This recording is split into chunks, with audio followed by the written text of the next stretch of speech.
Urdu stories. 4 सफेद बाघ के बच्चे रह रहे थे।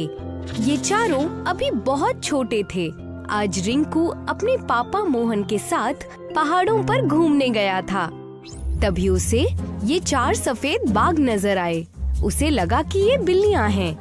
पापा, ये चारों बिल्लियाँ कितनी प्यारी हैं। हाँ बेटा, खूबसूरत तो बहुत है, पर इनको साथ नहीं ले जा सकते। अम्मी बहुत चिल्लाएंगी। ठीक है, तो मैं कुछ वक्त इनके साथ यहीं खेल लेता हूँ। रिंकू काफी देर तक उस पहाड़ पर उन बाघों के साथ खेलता है और जब शाम होने को आती है तो मोहन उससे कहता है, बेटा रिंकू, चलो, हमें बहुत लंबा जाना है। रात में पहाड़ का रास्ता तय करना बहुत मुश्किल होगा। अच्छा, ठीक है पापा, जैसी आपकी इच्छा। हाँ बेटा, उदास मत हो। आओ, चलो हम चलते हैं। रिंकू और मोहन वहाँ से चले जाते हैं और वो चारों बाघ रिंकू की ओर देखने लगते हैं। रात का वक्त रहता है। मोहन और रिंकू पहाड़ का रास्ता तय करके अपने घर पहुँच चुके थे। माँ, क्या आप जानती हैं, मैंने आज पहाड़ पर 4 बिल्लियों के साथ खूब खेला। अच्छा, उन्हें अपने साथ तो नहीं लाए ना? नहीं नहीं, मैंने पहले ही मना कर दिया था मालती। देखा रिंकू, कहा था ना कि अम्मी को पसंद नहीं है। तभी दरवाजे पर एक दस्तक की आवाज आती है। मालती और रिंकू जाकर दरवाजा खोलते हैं। कोई नजर नहीं आ रहा। कौन है जो इस वक्त शरारत कर रहा है? माँ, ये देखिए नीचे, ये कर रहे हैं शरारत। हे भगवान, ये क्या मुसीबत लाए? ये मुसीबत नहीं, बिल्लियाँ हैं। आओ आओ, अंदर आओ। चारों बाघ घर के अंदर आ जाते हैं। अरे, ये यहाँ कैसे आ गए? मैंने जब देखा था तब तो हमारे पीछे कोई नहीं था। ये हमारा पीछा करते करते आ गए होंगे। माँ, मुझे ये बहुत पसंद है। तो क्या मैं इन्हें अपने घर में रख लूँ माँ? रिंकू की अम्मी, रख लो ना इन्हें। बच्चा कितनी मोहब्बत से और दिलचस्पी से कह रहा है। अच्छा, ठीक है, रख लो। लेकिन इनकी देखभाल, नहलाना धुलाना, ये सब तुम दोनों को ही करना पड़ेगा। अभी बता दे रही हूँ मैं। ठीक है माँ, मैं इनकी देखभाल कर लूँगा। इसी तरह से उन चारों बाघों को घर वालों ने अपना लिया और अपने घर पर रख लिया। दरअसल ये गांव रंगीनपुर अपने नाम से एकदम उल्टा था। यहाँ मौसमों का सही से आना जाना नहीं था और इसी वजह से खेतों की फसल भी ठीक से नहीं हो रही थी। अब 1 साल बीत गया था। ये चारों बहुत बड़े हो गए हैं। किसने सोचा था कि ये बाघ निकलेंगे? विद्युत, ज्वाला, तरल, पवन, तुम सब हरदम मेरे साथ ही रहना। जब से तुम सब इस गांव में आए हो, अब सारे मौसम सही वक्त से आते हैं और खेती भी बहुत खूब हो रही है। सारी परेशानियां दूर हो चुकी हैं। हाँ, ये बात तो सही कही तुमने। आखिर इनके नाम भी इनके वेशभूषा पर ही गए हैं। जरूर ये कोई दिव्य जानवर हैं जो गांव की किस्मत को पलटने के लिए रिंकू के जरिए हमें मिले हैं। हाँ, एकदम ठीक कहती हो, पर हम इन्हें कहीं लेकर नहीं जा सकते। यही सबसे बड़ी दिक्कत है। लोग इनसे डर कर और इन्हें कस्बे से दूर भेजने को कहेंगे। इसे हमें इन्हें छिपा कर ही रखना होगा।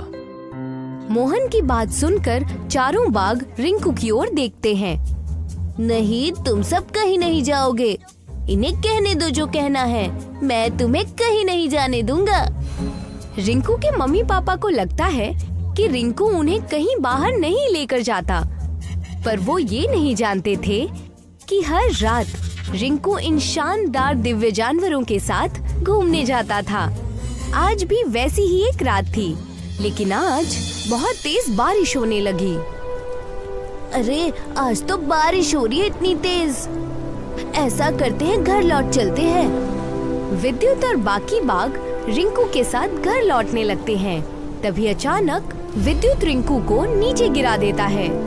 रिंकू बेहोश हो जाता है और तभी एक बिजली विद्युत पर गिरती है।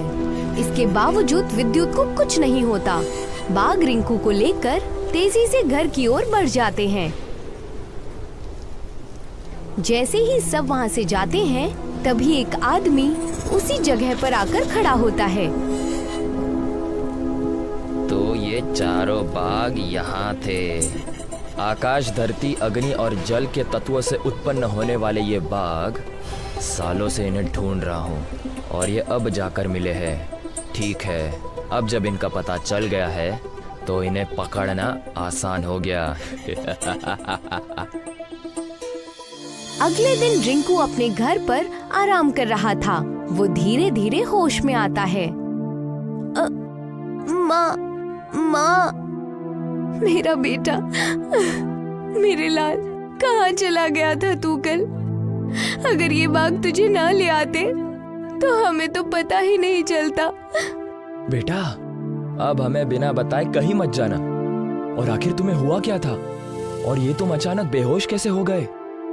रिंकू सोचता है कि उस वक्त क्या हुआ था, तो इतना याद आता है कि विद्युत ने उसे गिरा दिया था और बाकी तीनों बाघ उसके ऊपर चढ़ गए थे।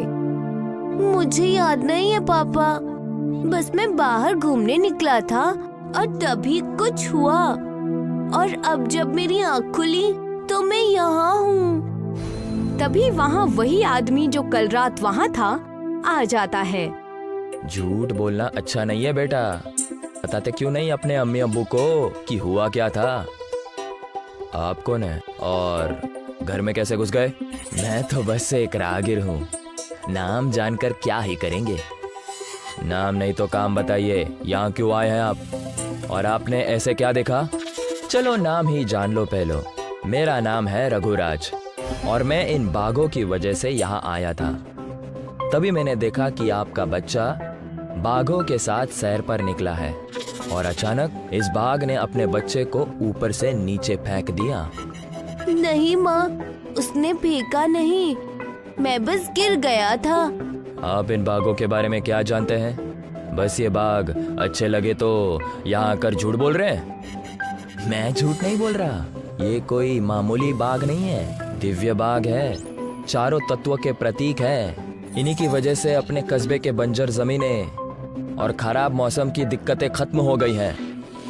तो आप इनकी बुराई क्यों कर रहे हैं? ये तो हमारे कस्बे के लिए और बच्चे के लिए वरदान साबित हुए।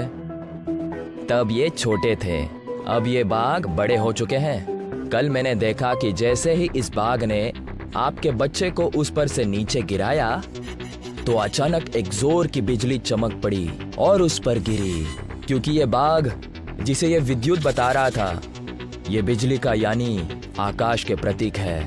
अब ऐसी परेशानियां होती रहेंगी तो आपका बच्चा कैसे महफूज होगा?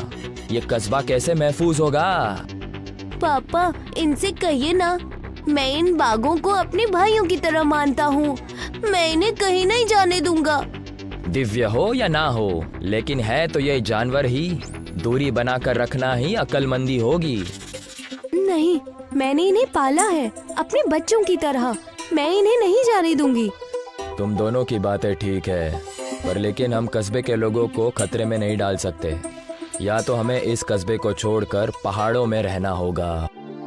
तुम सबको रिंकू के लिए उससे दूर जाना होगा। तुम सब समझ रहे हो ना? विद्युत, ज्वाला, पवन, तरल, मैं तुम लोगों को दूर नहीं करना चाहती। रिंकू तुमसे मिलने आता रहेगा और रघुराज भी तुम सबका ध्यान रखेंगे। अपनी माँ की बात मानोगे ना तुम चारों? चारों अपनी माँ मालती की ओर देखते हैं और उनकी बात का मान रखकर रघुराज के साथ चले जाते हैं। रिंकू उन्हें देखकर रोता रह जाता है और बेबस होकर कुछ नहीं कर पाता। 3 दिन बीत गए और रिंकू अपने हाथों में उन सब के लिए एक गले का पट्टा लेकर जा रहा था। 3 दिनों से रोए जा रहे हो लाल, पर अब तो खुश हो ना? नहीं, मैं तभी खुश होऊंगा जब मैं अपने भाइयों से मिलूंगा। आप उन्हें कैसे किसी अनजान इंसान के साथ छोड़ सकते हैं? अच्छा ठीक है, अब हम पहाड़ों पर पहुंचने ही वाले हैं। वो लोग पहाड़ के रास्ते चढ़कर कुछ वक्त बाद ऊपर पहुंचते हैं। तभी मोहन अचानक रिंकू को रोक देता है। क्या हुआ पापा? वो देखो। तभी रिंकू देखता है कि चारों बाघ एक पिंजरे के अंदर बंद हैं और उन्हें जंजीर से बांधा गया है। पापा, इन्हें इस तरह से बंद क्यों कर रखा है? ध्यान से सुनो, वो कुछ कह रहा है। तुमने उस बच्चे को बिजली से बचाया और वो डरे ना, इसीलिए उसे सुलाया अपने जादू से। पर मैंने कहा कि तुमने उसे चोट पहुंचाई और वो बिजली तुम्हारी वजह से गिरी और उन्होंने मान लिया। अब लगे तुम मेरे हाथ। बहुत सालों से ढूंढ रहा था तुम चारों को और आज तुम मेरे हाथ लगे हो। हाँ भैया, अब हमें कोई नहीं रोक सकता। इन्हें अपने कब्जे में रखेंगे और अगर बाघ ना माने तो उस बच्चे को परेशान करेंगे। रिंकू भागता हुआ झाड़ियों से बाहर आया और मोहन उसके पीछे पीछे। कौन हो तुम दोनों? इन चारों के भाई और अब्बू है। यहाँ क्यों आए हो? अपने पैरों पर खुद कुल्हाड़ी मार रहे हैं। तुम चारों को मेरी फिक्र करने की कोई जरूरत नहीं। रघुराज रिंकू की ओर बढ़ता है और तभी वो बाघ अपनी इंसानी आवाज में बात करने लगता है। उस बच्चे से दूर रहना आदमी। अम्मी ने तुम्हारे साथ जाने की मंजूरी जरूर दी है, लेकिन अगर इन्हें कुछ हुआ भी तो तुम हम चारों का कहर देखोगे। ठीक है, कुछ नहीं कर रहा मैं। वैसे भी ये बेड़िया तुम तोड़ नहीं पाओगे और मैं तुम सबसे पूरे रास्ते जूझना नहीं चाहता, इसीलिए इस बच्चे को छोड़ देता हूँ। भाई, तुम हमसे मिलने आए, हम बहुत खुश हैं, लेकिन अब तुम वापस जाओ। अब्बू, आप इसे एहसान करके वापस ले जाए। पर बेटा, मैं तुम्हें इस हाल में नहीं छोड़ सकता। अम्मू ने कहा था कि रिंकू की भलाई इसी में है। अब्बू, हम उनकी बात नहीं टाल सकते। तुम चुप रहो, तुम कुछ नहीं जानते। माँ ने ऐसा कोई आदेश नहीं दिया। उन्हें ये बात नहीं पता थी कि वो बिजली तुम्हारे कारण नहीं गिरी, बल्कि तुमने मुझे उससे बचाया था। हाँ, अब घर लौट चलो बच्चों। भैया, ये तो ऐसे बात कर रहे हैं जैसे हम यहाँ नहीं हैं। चलो अर्जुन, ये बाघ हमारी बात नहीं मानेंगे और ये बेड़िया तोड़ना आसान काम नहीं है। उस पिंजरे में एक विस्फोट होता है। चारों बाघ रिंकू के पास वापस आ जाते हैं। विद्युत, तुम बोल सकते हो? मैं हम चारों में सबसे बड़ा हूँ और मैंने बस अभी कुछ दिन पहले ही बोलना सीखा है। आओ बच्चों, अब घर चलते हैं। चारों बाघ अपने भाई रिंकू के साथ घर जाते हैं। ये दर्शाता है कि जानवरों और इंसान में कोई अंतर नहीं। जब बात प्यार और मोहब्बत की आती है तो जानवर हो या इंसान, वो एक परिवार ही हैं।